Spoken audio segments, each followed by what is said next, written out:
Here we are again. We brought the application of partial derivative or partial derivation, differentiation. So, and the topic, the one of which we're going to make use of today is Jacobians. It's one of the application of partial differentiation. So, when we talk about Jacobian, it's a technique used by engineering students to understand this more better. So now, we are going to look at the properties of this particular Jacobian we're talking about. And properties requires that, we have discussed partial derivative. If you are watching this for the first time, please refer to our previous video on partial derivative to get more understanding. So now, let's go ahead with Jacobians. What do I mean by this? Let's look at the properties.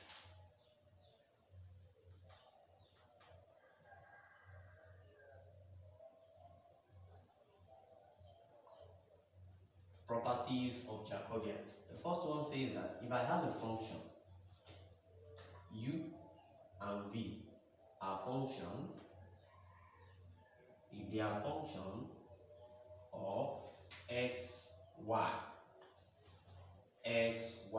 the Jacobian property tells us that the partial derivative of u, v with respect to the x, y is the same thing as differentiating partially u with respect to x in matrix u, differentiating u with respect to y, then also having differentiating v with respect to x and differentiating v with respect to y partially. So this is one of this is the major definition for a Jacobian. So when you talk about the property, this is not actually a property, it's just like the definition of Jacobian. So let's look at one of the property. The property that says duv dxy times dxy duv must be equals to 1. That is one of the property of Jacobian. Then we have the second one that says if uv are function of rs and at the same time rs are function of xy. So let's look at it this way. uv are function of rs, that means uv are dependent variable on r and s. In the other case, r and s are dependent of what? X and y. So the Jacobian property says that duv all over drs times drs all over dx, duv drs all over drs dxy will be equals to duv dxy.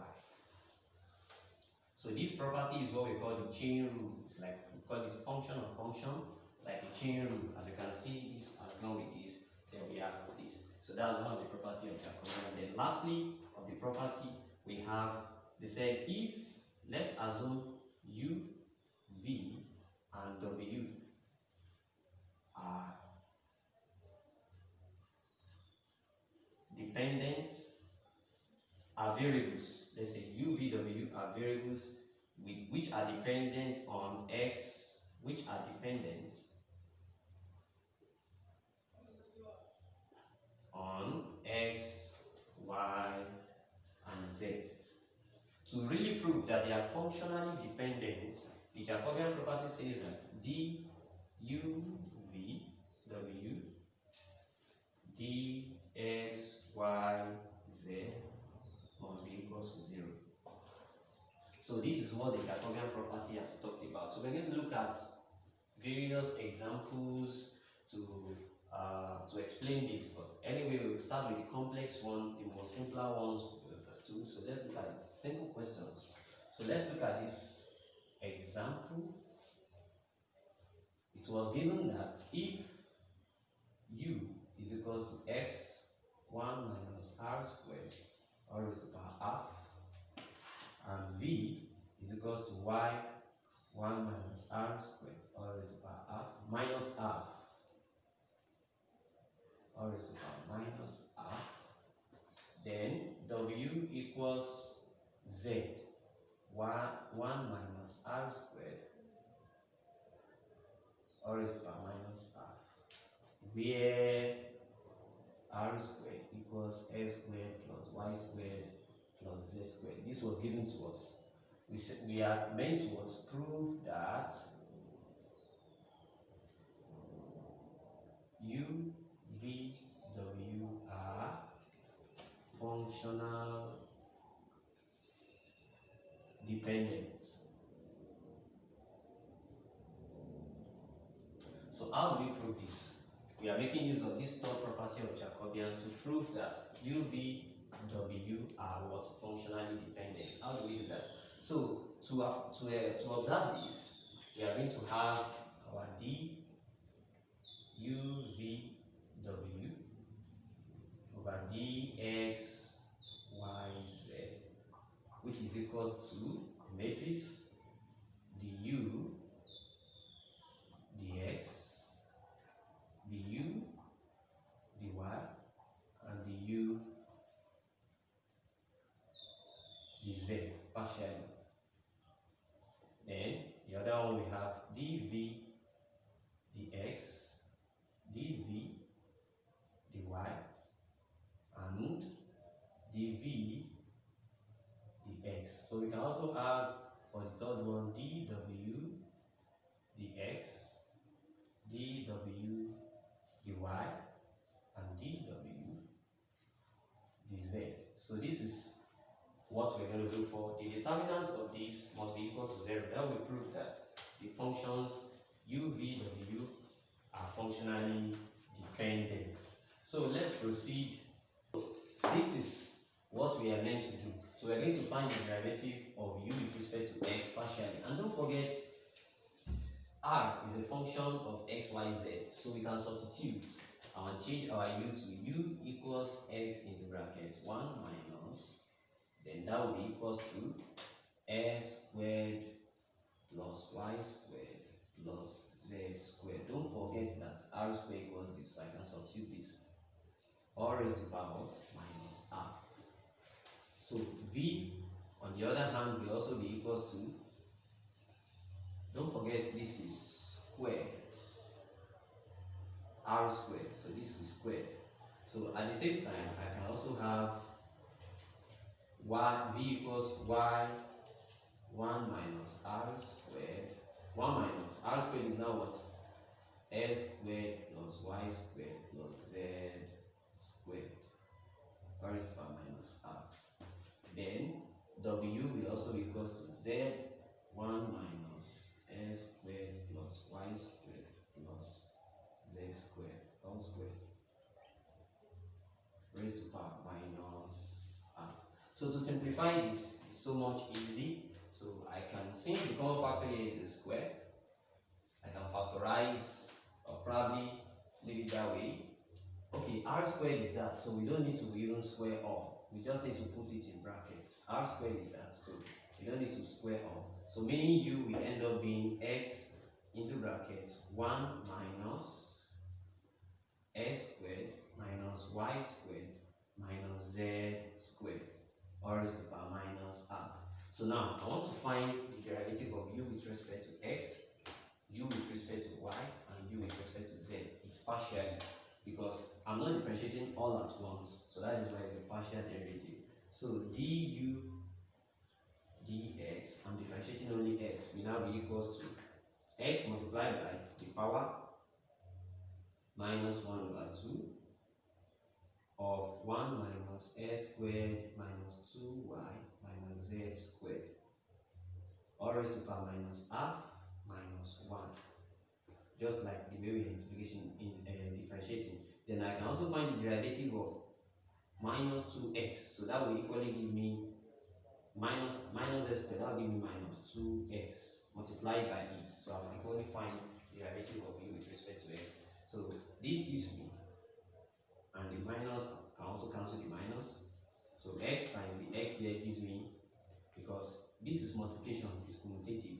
So here we have x squared into bracket 1 minus x squared minus, this is y squared, a mistake, y squared minus z squared, all raised to the power minus 1 minus half minus 1 over minus 1 is equal to what? Minus 3 over 2. So this is du dx. So let's go for du dy. Du dy is differentiating u with respect to y. So I'm going to have u, this is u. So differentiating this, multiplying this, I will have 1 over 2 minus 1 over 2x into bracket 1 minus x squared minus y squared minus z squared, all multiplied by what? Minus 2y. The same thing takes place. Then I will have xy into bracket 1 minus x squared minus y squared minus z squared. So this is du dy. So let's go ahead to du dz to complete this first row. So du dz will now be equal to differentiating u with respect to z. So I'll have the same thing, 1 over 2 minus 1 over 2x into bracket 1 minus x squared, using this to multiplying this, then differentiating z on its own and multiply by the whole expression. Don't forget I have to subtract 1, so I have minus 3 over 2 here. So at the same time, I will have minus y squared minus z squared, all raised to the power minus 3 over 2. Then z, we're going to have minus 2z. So this also go away with this. So that will be equal to what? X z into bracket 1 minus x squared minus y squared minus z squared, all raised to the power what? Minus 3 over 2. So let's keep, we are through with this first row. We have to go for the second row and the third row. Then we find the determinant of the matrix and we get the answer. If the answer is actually 0, it shows that what u, v, w are functionally dependent. So let's go for v, the second row. So to find dv dx, I'm differentiating v with respect to x first. So that will be equals to, don't forget, v will now be y into brackets 1 minus x squared minus y squared minus z squared, all raised to the power minus r. So from there, I can find my dv dx, which will be what? Minus half y into brackets 1 minus x squared minus y squared minus z squared, all raised to the power minus 3 over 2. So I'm differentiating x, that will be what? Minus 2x. So this go with this. So that will be equals to what? Xy into bracket 1 minus x squared minus y squared minus z squared, all raised to the power minus 3 over 2. So let's proceed to dv dy. dv dy will be equivalent to differentiating this with respect to y. So by doing that, I have minus 1 over 2y into bracket 1 minus x squared minus y squared minus z squared minus 3 over 2, all raised to the power what? Minus 2y. So these go with this. So we have y squared into bracket 1 minus x squared minus y squared minus z squared, all raised to the power. So I go for the v dz. That was the mistake. The v dz. The v dz. So that will be equals to derivative of x with respect to z. So that will be what? 1 minus 1 over 2y into brackets 1 minus y squared minus z squared, or else power minus 3 over 2 minus 2z. So these also go. So then I will have yz into bracket 1 minus x squared minus y squared raised to the power what? Minus 3 over 2. So I'm through with the second row. We can go to the third row, which is the last row. So we have W equals Z into bracket 1 minus S squared plus Y squared. 1 minus X squared minus Y squared minus Z squared, all raised to the power minus half. So dW dx, dW dx will be equals to, let's just go straight to the point, that will be what? Xz into bracket 1 minus X squared minus Y squared minus Z squared, all raised to the power minus 3 over 2. So hope we have gotten what we try to mean here. So dW dy is going to give us what? Yz into bracket 1 minus S squared minus Y squared minus Z squared minus 3 over 2. So then we have dW dz, which is going to be what?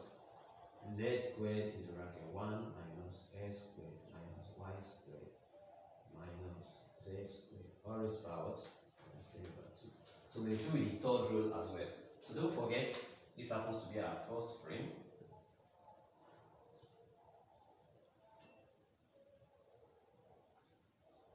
This is frame 1. So this, where we start finding the derivative, is frame 2. Trying to study each cases. Then we have for the V, that's frame 3. So here we have our frame 4.